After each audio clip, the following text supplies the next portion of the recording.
Good afternoon, everybody, and welcome to the Edge Mastermind call. My name is Bryant Hess. I'm a Blue Diamond, and I'm hosting the call today. I'm looking forward to it. I got a couple of topics I think are pertinent, and I'm looking forward to the discussion we're going to create from it. So it's an interesting couple of days for me. I just drove out I'm in Pennsylvania right now. I live in Wisconsin. That's where we have most of our team. Little background on me. I haven't managed one of these calls for quite a while now. Brianna, my wife, and I, we got started in doTERRA about 5 years ago. In fact, like 5 years and 1 month is when we got committed to building a doTERRA team. And I sold my traditional business, which was trimming dairy cows, about 2.5 years ago. And for the last couple of years, we've been traveling a lot, and it's been quite an experience. I got a question a couple of years back, probably almost 4 years ago now. The question was from Roger Harding. He said, "What is your dream vacation?" And there was a group of us eating dinner together on an incentive trip, and he said, "What's your dream vacation?" He asked the entire table this, and so I was the last person to answer. I went around the table, and they got to me, and I said, this is, I really don't care where we go or what we do. I said, all I care about is that I get to be the one that determines when the vacation is over. Because what happens typically is you go on a vacation for a week, and the first couple of days it takes you a while to kind of get relaxed and get into vacation mode, and then you have a couple of awesome days. And then the last day or two, you're thinking, oh, my gosh, I got a pile of work to get back to. I've got so much responsibility I have to take charge of. And you take a whole week of vacation, and you have a travel time, which is stressful, and it's just, you never get the most out of it. And so I said, I want to be in charge of when the vacation is over. I'll be done vacationing when I want to be done vacationing. And so with our doTERRA business, we've built something that has allowed us to do just that. And so for the last 2 years, we traveled wherever we want, whenever we want, and we get back whenever we feel like we need to get back. And it's been amazing. But back here in September, we decided that the best thing for our business is to be stationary for a couple of years consistently, and to be able to provide that consistent support and leadership to our team, as well as to be able to provide for ourselves a much better base for networking and to grow our relationships with people on our doTERRA team as well as that aren't on our doTERRA team. And so we've got the kids back in school. We've got all kinds of things going on. But so I'm out here on this trip to Pennsylvania. We've got some new leaders that are getting started out here, and that's part of what I want to talk about on the Mastermind call today.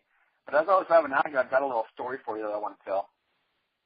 And I'm driving out here, and I'm thinking about an event that I had this last summer that I went and I did some consulting for a dairy farm in Michigan, because I used to work with pork trimming, and these guys needed someone to come out and spend a few days and get them started on their dairy farm. And so I drove out there, and as I get out there, I realized that this family I'm going to be staying with for, I think I was out there for 4 days, is a very traditional Dutch family. They're from Holland, which is part of the Netherlands, and is that right, Netherlands?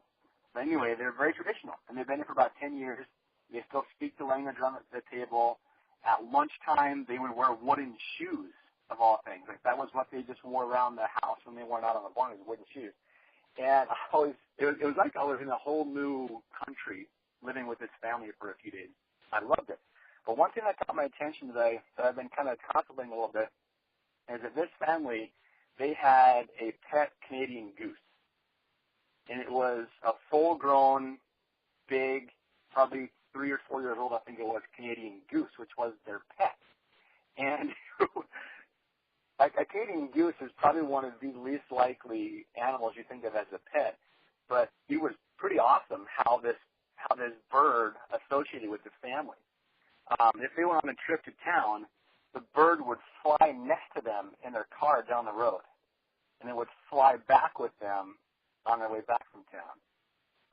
It didn't recognize me, and so to me, I was like a threat to the family. And so when I would walk out of the house in the morning, it would a couple times it would come swooping down and like trying to dive bomb me because it didn't know who I was and it wanted to protect its family. But it would eat out of your hand. You could almost pet its head and its feathers. But it was probably the coolest pet that I've seen somebody have, and extremely unlikely. And the story behind this pet is it was abandoned or its mom was killed or something like that, and it somehow happened on their farm as just a young, hardly could fly bird, and they took it and they put it in with their chickens, and they took care of it over the wintertime. And they fed it and they kept it warm, and because of the kindness they showed this bird, it does not migrate. It sticks with them all year round, and it is the most loyal companion probably that you could ever ask for, other than probably like a Labrador or something like that. And so I'm thinking about this on my drive out here. It's a 15-hour drive to get to Pennsylvania, and I'm thinking, what did they do, and what have they done? What have they built because of that? And all they did was they showed kindness and compassion for someone that needed help. And because of that, they've got an incredible companion that's a part of their life and adds value to them. And I think, what can I take from that? And it's the same lesson is, find ways to serve, find ways to love, and especially those that you don't think you can get anything back from in return for your kindness or your service. And you'll be surprised at the blessing that will come to your life because of it. But that's a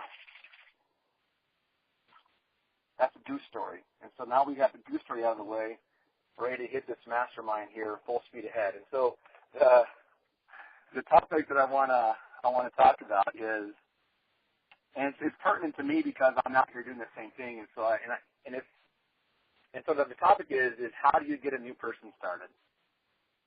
And I'm out here right now. We're working with a team that's actually been part of our team for about 4 years now. This is people that we enrolled when I was in Diamond Club back in April of 2012.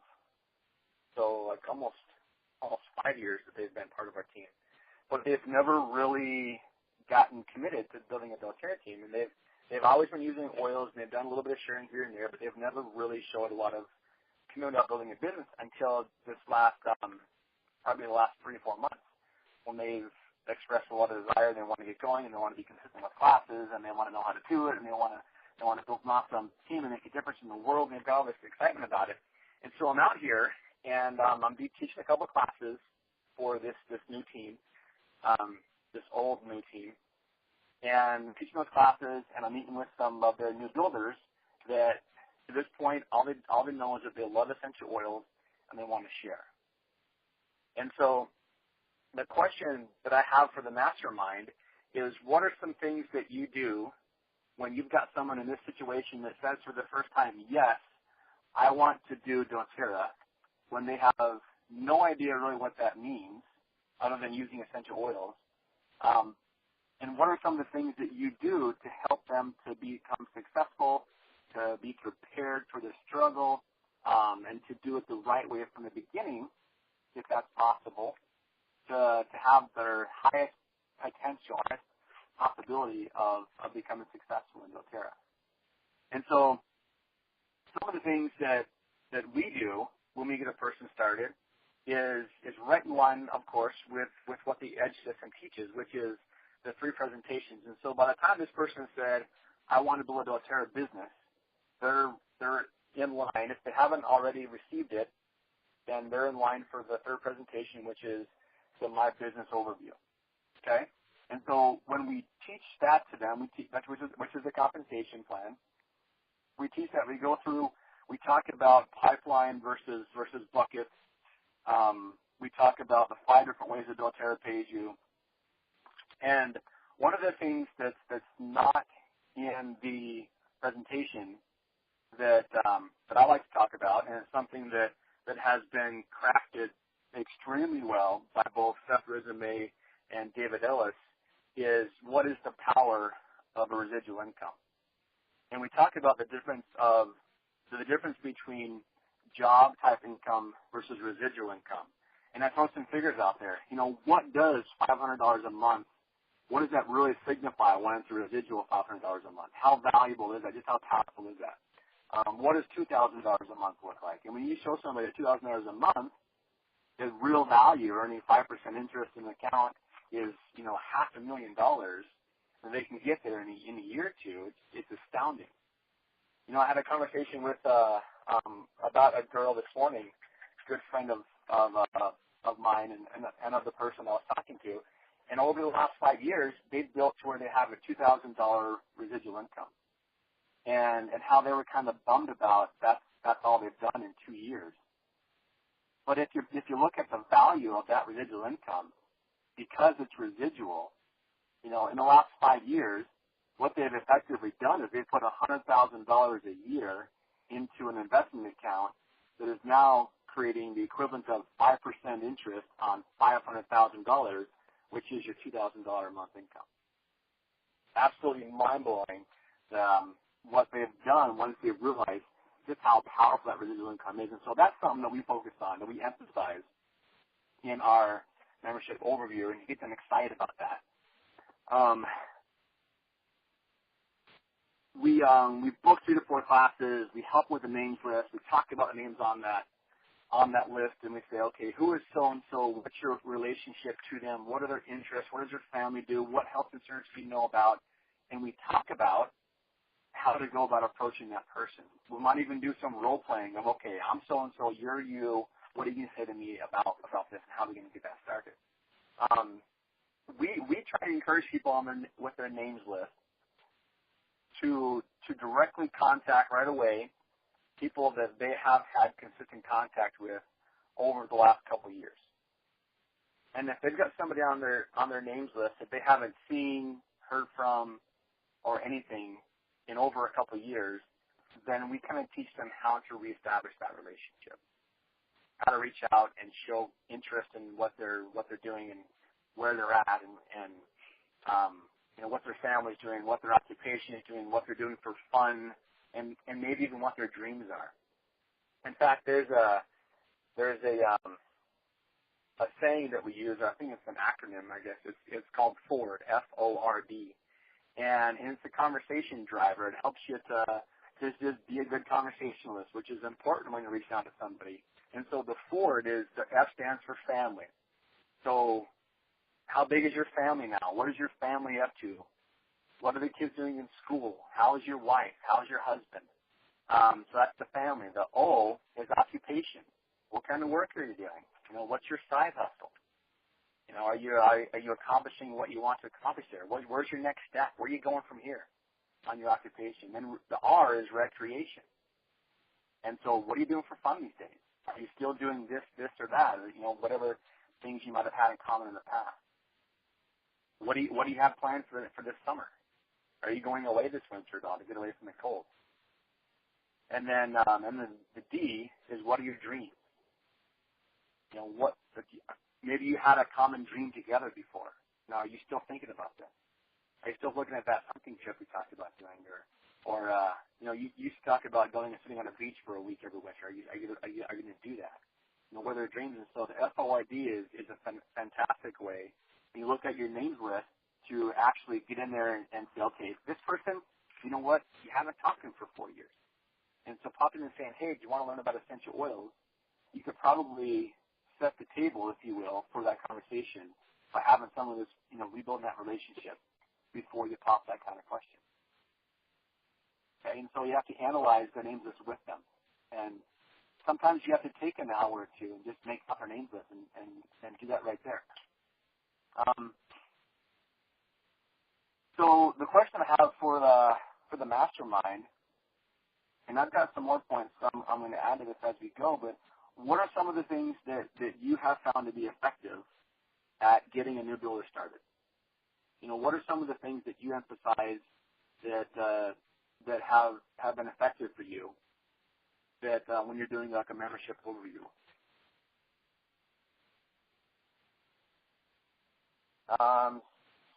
Beth, I see you've got your hand up here. Hey, bro. How's it going? It's going good. I'm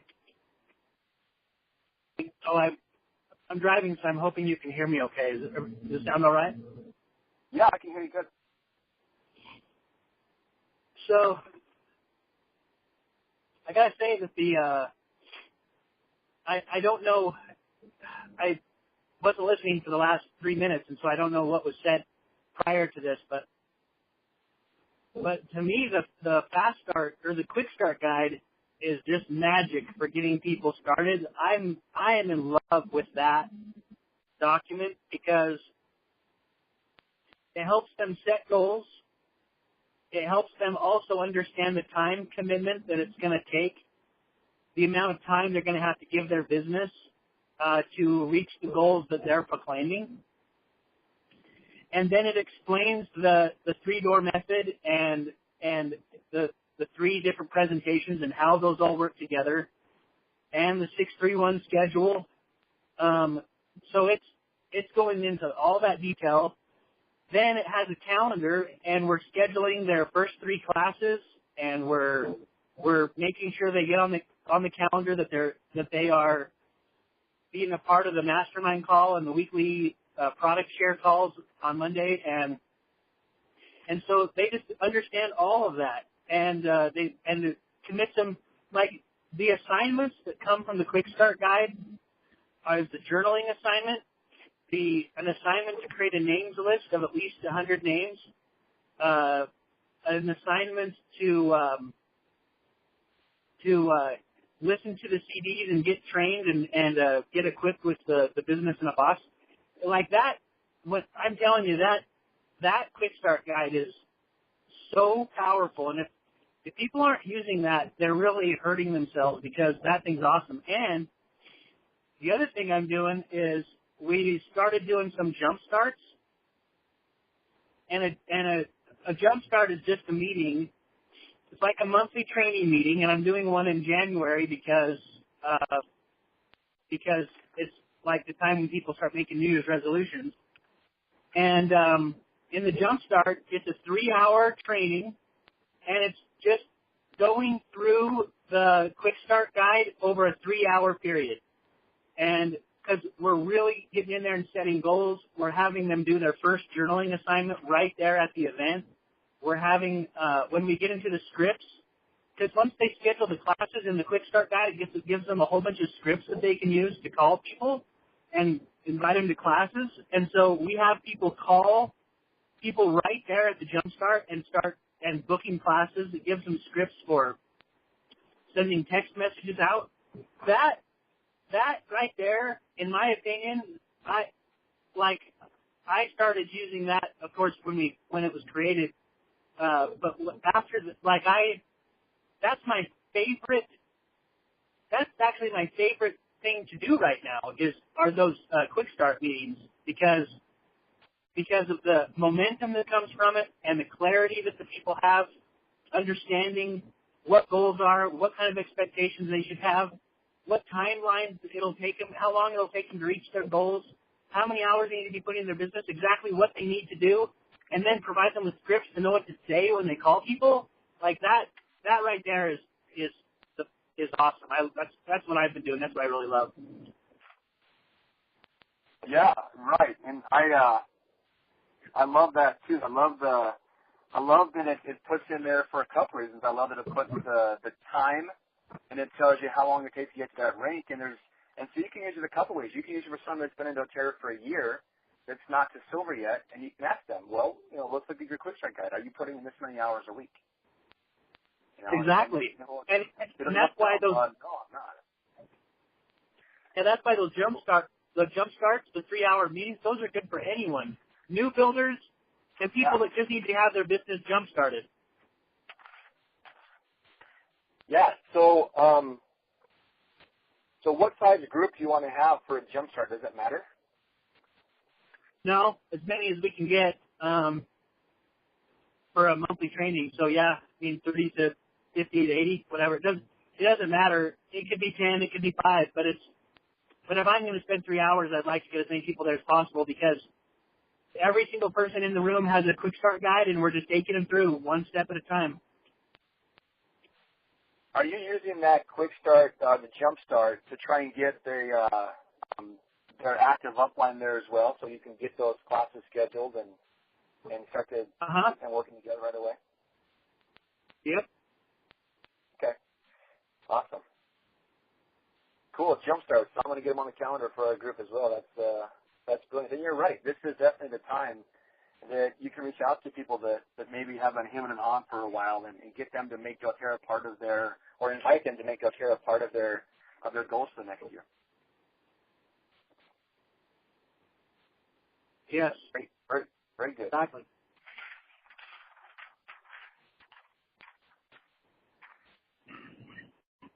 Thank you, Seth. So what,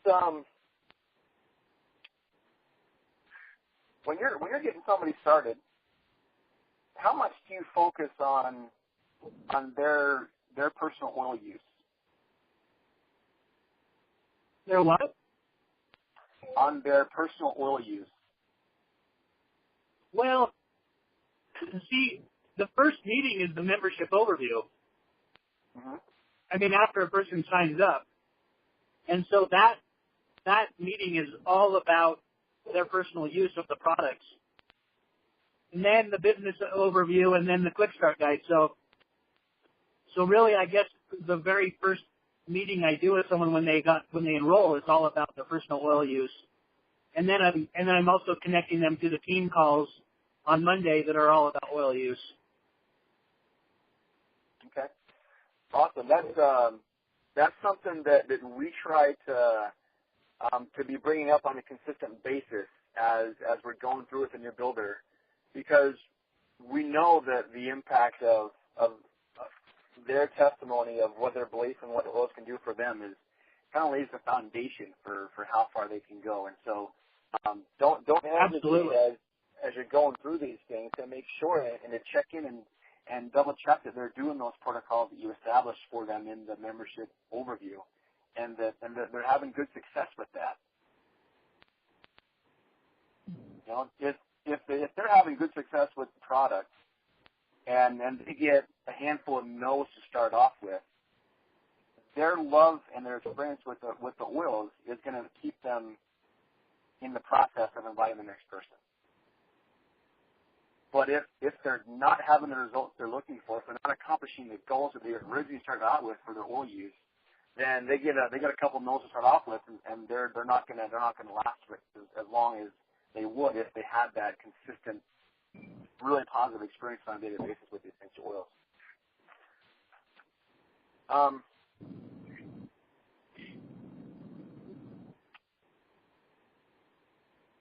So, any other things that Mastermind has found to be particularly effective when they get somebody started here? Adam Kopp, I see you've got your hand up.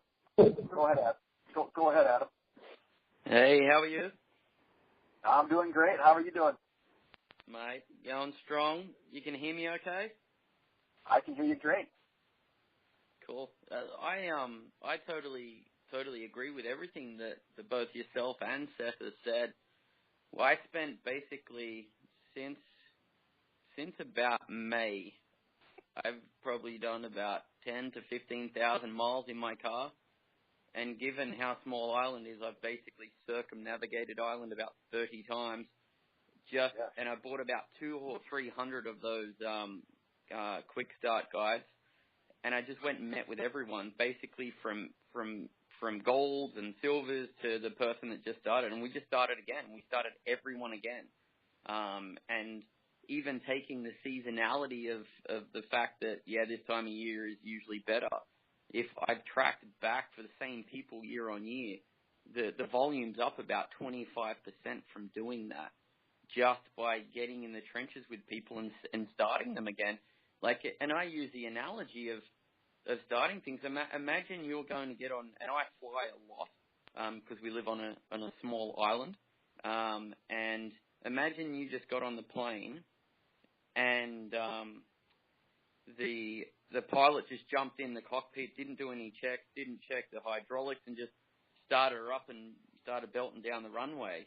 Things are going to go wrong. And a lot of the problems that we have is that people aren't started right. We're not starting them properly. And starting people is a process. I absolutely freaking love the QuickStart guide. It starts them thinking about their why. Then the second section is purely expectation management. This is where you can address the challenges. If someone says, I'd love to be elite in 5 years, you can try to up-level their dream. If someone says, I want to be diamond in 3 months, then I can do half an hour every 2 weeks, you can manage the expectations. The biggest part of the QuickStart guide for me, and something that I've spent the last 4 months sharing, is the philosophy behind how we do it, which is the 3 doors. And I've renamed it How to Build a Network Marketing Business Without Alienating and Annoying and Losing All Your Friends. It's so true. Like, sharing that philosophy, that 3-door philosophy, and I use an analogy of, like, let people off where they're comfortable. And when you share this, because a lot of people may have a perception of what they think network marketing is about, or multi-level, or whatever you want to call it. But when you share that philosophy, I've seen people just, like this icy wall around their heart just melt when you say, we just let people get off where they're comfortable. And it's like saying, imagine you're on a plane, on a bus, and you lock the door at each stop people wanted to get off at. You're going to have some uncomfortable, annoyed, and pretty angry people. So sharing that philosophy at the start makes them feel comfortable, makes them feel confident, and gives them alignment with what they're doing. I totally agree on the product usage. The amount of times you have people start without having an oil experience, the LRP becomes a problem. I can't spend 100. Yeah, because you can't see how you can integrate a wellness lifestyle. So that wellness lifestyle and that LRP and that oil usage is 100% critical. The people that bail are the ones that don't have alignment with the product. And I think the last thing, and this is something really powerful, we've got 3 of our teams in Europe scattered around a lot of different countries, and 2 big teams in Australia. So we're across the globe basically, and we're not huge, but when I look at it, and this is what Seth and Rod, excuse me, taught us, is just being there. When you've got someone starting, it's like you've got to nurture them. And a lot of the times, Seth said this to me, it's like so many people, someone commits, and they're like, oh, I better back away, I don't want to overwhelm them. And for those that were unfortunate enough to hear my analogy about 12 months ago, it's like me being at the bar pre-getting married, and a beautiful woman comes up to me and says, I want you to take me on a date. Oh, no, I better not. I don't want to overwhelm you. It's just ridiculous. When someone commits, we have to commit to them, and you have to be in the trenches. You have to meet them on their ground, on their turf, where they feel comfortable and uncomfortable, and then you have to build a relationship. And Seth and Rod came to Ireland for 3 months, and that 3 months, we felt like we didn't achieve much. But our whole doTERRA career was forged in that 3 months. It was forged around having dinner with their families, going to movies, going touristy things. That's when our diamond ship was forged, in that relationship building time. And that's the best thing, in my belief, that you can do for a new builder is breathe that belief and create a friendship and a relationship first. So that's my little piece. So hopefully that was helpful. Yeah, Adam, that's fantastic. And in fact, one of the stars I've got on my notes here to make sure that I make the point is that talking about relationships, and that you cannot develop that relationship without having spent time with them. That's the ingredient that you can't bake that cake without that in there. And you're 100%. Yeah. And especially for those that want to go international, you're going to have to put your bottoms on airplane seats and get to them. It doesn't work. Phones and Skype and stuff is great. You have to get on a plane and go to them. So if anyone reaches out to me asking how to go international, or how to build in Australia, or how to build in Ireland or France or the UK, we have these amazing flying machines. I strongly recommend you use them. because you will just disintegrate trust if you try to do it online. You can do it online, and there are a lot of successful leaders that do it that way, but a lot of people need face-to-face presence. So that would just be one hint and tip that I'd give about building internationally, and the power relationships is you have to get on an airplane or get in your car or a boat or a bus or whatever.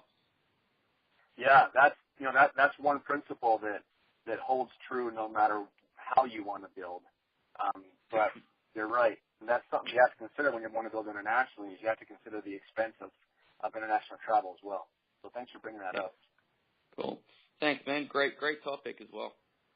Yeah, thank you. So there was an experience I had with one of my team members the last year or so, and part of it has to do, some of the difficulties that we've had in building our business is that we've been traveling so much, which has been phenomenal for our family, and never have any regrets about it. But we haven't had the time in people's homes that really established our business in the beginning. And so as we've come back and we've kind of sunk our roots in again, that has had such a tremendous impact on our team just over the last 3 months, as we've just been showing up and being there and hanging out and doing lunches and grabbing coffee with people, which grabbing coffee is such a funny phrase, because I've had coffee with people for probably the last maybe half a dozen times over the last month or two, and not once has either of me or them actually drank coffee. But it's just a term to hang out and get together. But doing things like that has made all of the difference and overcome a lot of difficulties that we were experiencing with our team. And just being there, cracking a few lame jokes, and asking how they're doing and caring about them will provide a lot of foundation for your future business.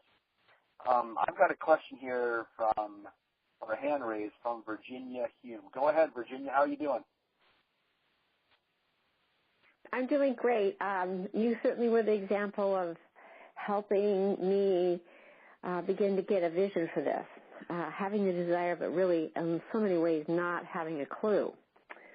But the good thing I have done, I chose to do monthly letters, and I've worked to figure out a way to help those that don't use it at all, or some to help them feel either more comfortable in using it, or how do you do doTERRA with just using the phone and mail. And all the materials that Rod has created, as I implement them, the membership overview has made a strong impact on what's happened in my group, as you can testify to, Brian. And it just follow through and answer questions and encourage the leaders of the new people to have success with them. Not me do it, they do it. And I've had to struggle with that just because of some of the logistics I work with. But that's really important as I'm building my relationship with my key leaders and helping them to see their success. Then things move forward more. I mean, I've had to figure out what the terminology was. Sometimes my vocabulary and their vocabulary and experience base hasn't been the same, and had to figure out how in the world do I connect. Because of my strengths, I chose to learn and become a RoboTouch teacher. That has helped. Not everybody can do that, but that's been key for me, and that has strengthened the relationships of service for all my team. Yeah, absolutely. And so one of the ways that you do a great job of bringing on and bringing up new builders is for how well you serve them. And that's a wonderful point to make as well. Thank you, Virginia. I've got a couple, I wrote them down here, I call them cold, hard truths. But the first one is that not everybody that you bring into your organization that shows signs of being a builder is ready for it. Not everybody you bring on, and maybe you do a three-way call with your upline and they get the first classes booked. Not everybody is going to be ready to to really make a big difference with doTERRA. And that's okay. And as long as you do not emotionally invest in what a person says until they're doing it, then it makes it so much easier. If you got all kinds of excitement for every time that somebody said, I want to host a class here and I want to make a lot of money, then you would be on a roller coaster ride that would not be very fun. You would not have your arms up waving and laughing. You would be just disappointed a lot. But if you understand that you don't emotionally invest until their activity and their results are there, then it makes it so much easier. The second cold, hard truth is that the next person that you enroll can change everything. And it doesn't matter if you're an elite with no builders.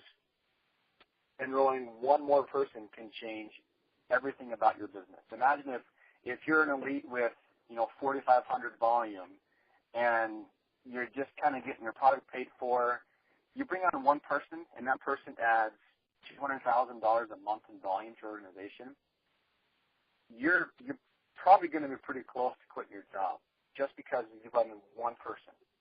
And so if you got somebody in your organization that you go through the whole process, all the doors of openness, and they get started with classes and they just peter out, don't worry about it. It's okay. Just keep talking to that next person, because that next person, like I said before, can change everything about your team. And so I want to ask a question here for the mastermind, kind of finish the call out here. And it's about networking and what kind of networking opportunities are you currently engaged in, and what are you doing right now to build your network? One of the things that I try and focus on a lot when I train my team, that I didn't at all in the beginning was how to be a good networker and how to develop the skill sets to become a good networker. So much we focus on the marketing side of network marketing, and we neglect the networking side.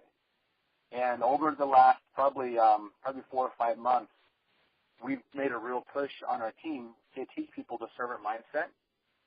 We teach them the principle of the giver gains. So the person that gives the most gains the most. And one of the principles that we teach is that you have to serve to lead. You serve your way to leadership, and you serve your people to rank. And so, and those are some of the principles that make you a good networker. But there's a ton of different ways to grow your networking and to grow your relationships and to increase your social network. There's a lot of them out there, and there's some people that actually are doing it, and it's incredible. One of the things that I've been teaching people from the very beginning is to go to a networking website, not a dating site. It's called meetup.com. Meetup.com, meetup.com. Create a profile and type in whatever your interests are. And if you like backpacking, there'll be a backpacking networking group. If you like crocheting, there'll be a crocheting networking group. If you like walking up the stairs backwards reading a book, there'll be a networking group that does that. And the idea is to get around like-minded people that have common interests that you can just make friends with and figure out how to show up and be consistent and serve those people. I've got one person on my team that has actually done an awesome job with networking, and she's somebody that self-described. She's been very introverted ever since she started having kids. Probably, I think her oldest is like 3 or 4. But she's just a very quiet, timid person. It's just she had a really hard time getting any kind of traction, even though she's intelligent, she's put together, she's got great compassion for people. She just couldn't get much traction. But she went on to meetup.com. She joined a couple groups, and then she even started her own networking group. And it took, 6 months, almost a year. But I got to tell you, her team is just completely transforming because of the time that she has dedicated to making a difference in these groups that she's joined. And it's been a huge asset for her. When I wanted to get established, we live in a town of like 1,000 people, no stoplights, but we have some other decent-sized towns around us that we kind of drew a team into. But the biggest population center in Wisconsin is Milwaukee. And I wanted to have a team in Milwaukee, but I knew nobody in Milwaukee at all. And so I didn't know how to get there. And so I went on to meetup.com, and I found like some health professionals group. I found just like a morning breakfast meetup and talk about life type group. And so I would reschedule my hoof trimming jobs sometimes during the week, and I'd head down, I'd have breakfast. And I'd leave at 6, I'd have breakfast from 8 to 9, and I'd get home at 11 because it's 2 hours both ways. And I did this week after week until finally I met somebody at one of those groups that led me to another group, that led me to some guy, led me to a girl, and this girl led me to a craft fair over the weekend at a mall in Milwaukee. And at that craft fair, the girl next to us had a table selling some kind of jewelry, and she's now qualifying silver on her team that's on the brink of hitting gold. And it was only through these networking opportunities, networking groups, that I was able to go from small town Wisconsin for my team to now into the biggest population center with the real difference maker, powerful leader that we have in our Milwaukee team. And so the question I have for the mastermind here is, what kinds of things are you doing right now to develop your network? And I've got 2 hands raised here. The first person, I'm going to unmute you. I don't see a name here, so you just have to start talking. Or maybe, there we go. I just unmuted whoever had their hand raised. Hi, it's Lindsay Manukel. Can you hear me? Oh, yeah, you must be on Skype or something, Lindsay. I am, yeah. Okay. I'm kind of, when you started talking about networking, it's something that's, I'm in a situation where I get to restart that.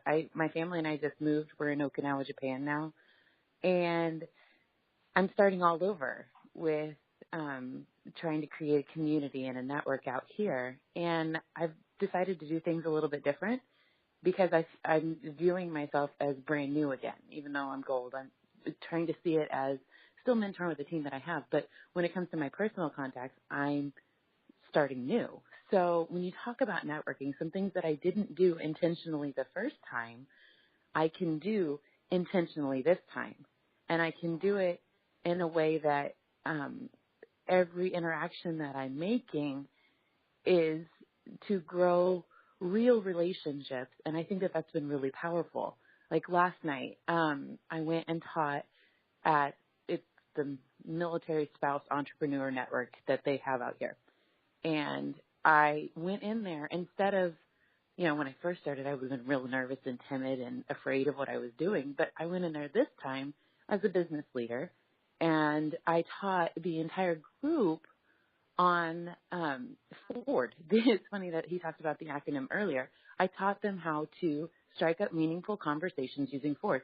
Did not mention my business at all because I wanted to grow networks that way with these people. And what's really cool this time is that these are business-minded women to begin with. So teaching them a skill that I've learned to help them wherever they are grew my network. And I walked out of there with 50 new emails and people to talk with. So finding a networking group of business professionals and adding value there too is huge. I've learned that from watching some other people in business groups, but this one was a little bit different because it was a bunch of spouses meeting together because this is a tiny island. So teaching and bringing value to somebody first, I think is the most important, especially when you're building relationships. So that was something that we're doing. And then also looking outside the box of normal ways to meet people, like you were talking about meetup.com. Well, they don't have anything like that out here. So what I decided to do is I started teaching conversational English classes because I would like to get in and meet the Japanese people, but there's definitely a block there. I don't speak Japanese. So I decided to do that so that I could learn. And it's good for me, but it's also good for them because I'm teaching them conversational skills, and then I'm making relationships that way. So it doesn't always have to look like your quote-unquote work day is going out and making sure you talk to this amount of people and put oils on this amount of people, but really valuing the people that you're talking with and bringing value to them, because then they can see you and they'll always revert back to you and use you because you have a relationship there. So even though you're not always teaching an essential oil class to these people and always inviting them the first time, making sure that the relationship is there and intact first is key. Like, I don't know when's the first time I'm going to start inviting people to classes. I did invite a few last night, but it wasn't the purpose. So just making sure that you're bringing value to other people as you're growing these relationships, and you're going to be seen a little bit differently. Brilliant. You know, one of the things that we did on one of our small group trainings a while back was the goal for the challenge for the week was just go and serve. Just go find some way to serve people. And the follow-up that we had the next week was that people that hadn't had enrollments for a long time had enrollments in that previous week, and they had a new interest in doTERRA, not because they were serving in doTERRA in any way, shape, or form. It wasn't even part of the conversation, but because they were serving other people, they had a light shine upon them.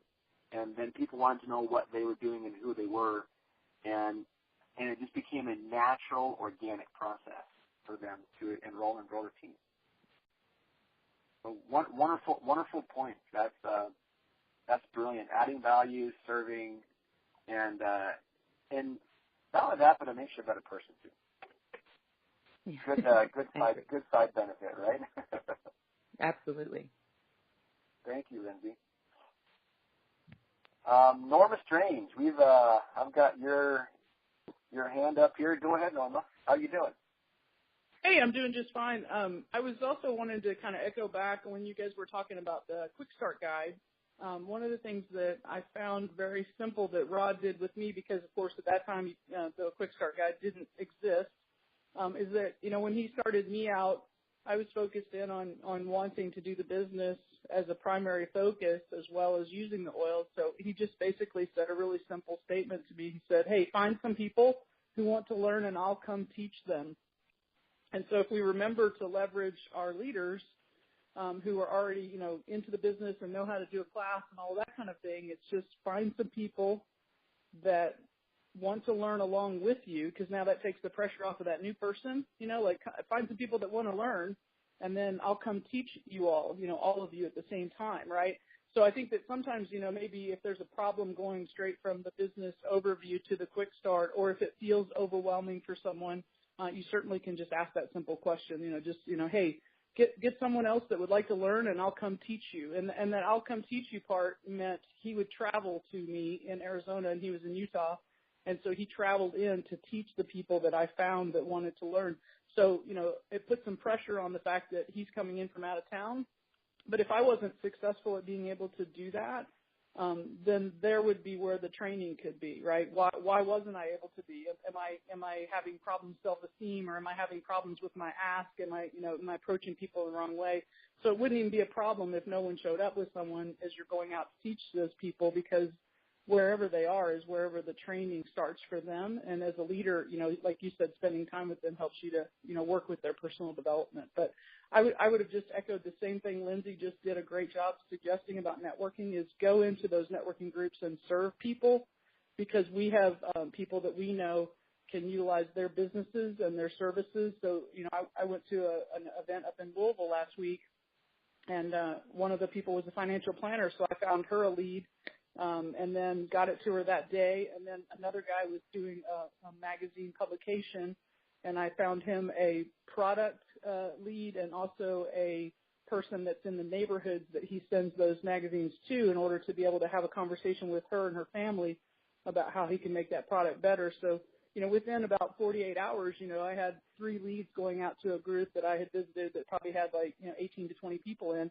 And so that creates, you know, like you said, that reciprocity. It's like giving first, and then, you know, and then going to be of service, like who can I find for them? How can I make their life easier? And then it all comes around that some other door will open for me later, maybe from a whole different group. Might not be from that group. Yeah. Exactly. One of the questions that I like to ask people that maybe aren't ready for a QuickStart guide is, and along the same lines of the question that Rob would ask you, would be, who do you know that needs to learn about essential oils? And it just gets them kind of in that servant mindset of, okay, now I have these oils, who can I bless with these things? Who can I serve with these amazing products that I have? And it gets them doing business activity without them thinking they're even doing a business. And so right, and they know people that have the same symptoms. So if in my position, I was a stressed out entrepreneur that had gotten way overloaded, so the oils really spoke to me on the stress and panic and anxiety and helping to calm that. There's a lot of people that feel that financially or relationally stressed. So it's easy to just make it whatever they're about, like who else do you know that suffers with this, or who else do you know that's got some stress, or who else do you know that needs that respiratory relief or whatever. It's very easy to find that yes and, because we all cluster around people that have the same kinds of conversations we have. Yeah. Yeah, exactly. Yep, very good. And it gets the process started out with the right intention, which is to serve, and that has a tendency to carry them through. If they do engage in a business, then they can maintain that level of integrity with their intentions. Well, I was going to make a joke about how do you meet people is to go and stay a week overnight with a bunch of strangers that you don't know from Wisconsin when you're from Arizona. But I think we have to be willing to get out of our comfort zone, don't we? And I appreciate that you were a great contact that Rod introduced me to you, from afar, and then I got to be able to spend time with your team. I certainly have a lot of cherished relationships because I got out of my comfort zone and slept in a big mansion with all of your team and had no idea who they were, and they didn't know who I was. But I was really glad when it snowed that morning that somebody from Wisconsin could drive my Mustang car down the driveway. There's just such great stories when you put yourself out there, right? Oh, that's great. And you have been a real blessing in our lives as well, Norma. So thank you for stepping out of your comfort zone and joining us that week. That's great. So just real quick, I recently just joined a referral group. It's a BNI group, which is kind of your traditional leads passing type networking group, and they're everywhere. Like they're probably the most established networking group. Every city, every town of a decent size probably has one. But you can go as a guest up to 3 times, and I've done that. I've gone as a guest, and I've given just this 2 weeks ago. One of the realtors there, I gave her a referral, and the person's not even ready to buy for another year, but she was so grateful. She just wanted to know what I did, and so we've met twice, and she's enrolling on Monday. And I can almost guarantee that she's gonna build with me, right? And so again, get into some networking groups. Just put yourself out there, show up on a consistent basis, and serve, and then the process will take care of itself.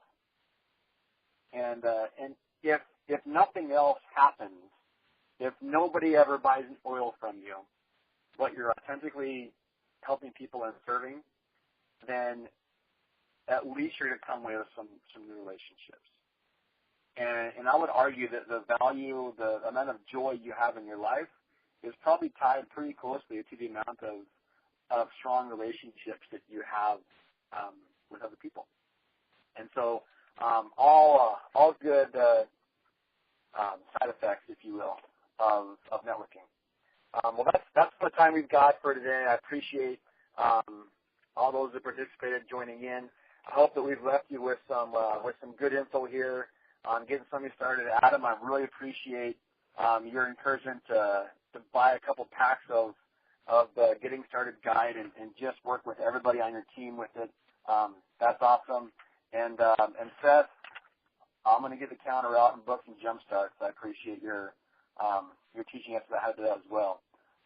So thanks, everybody. Have a wonderful week, and we'll see you on here next week.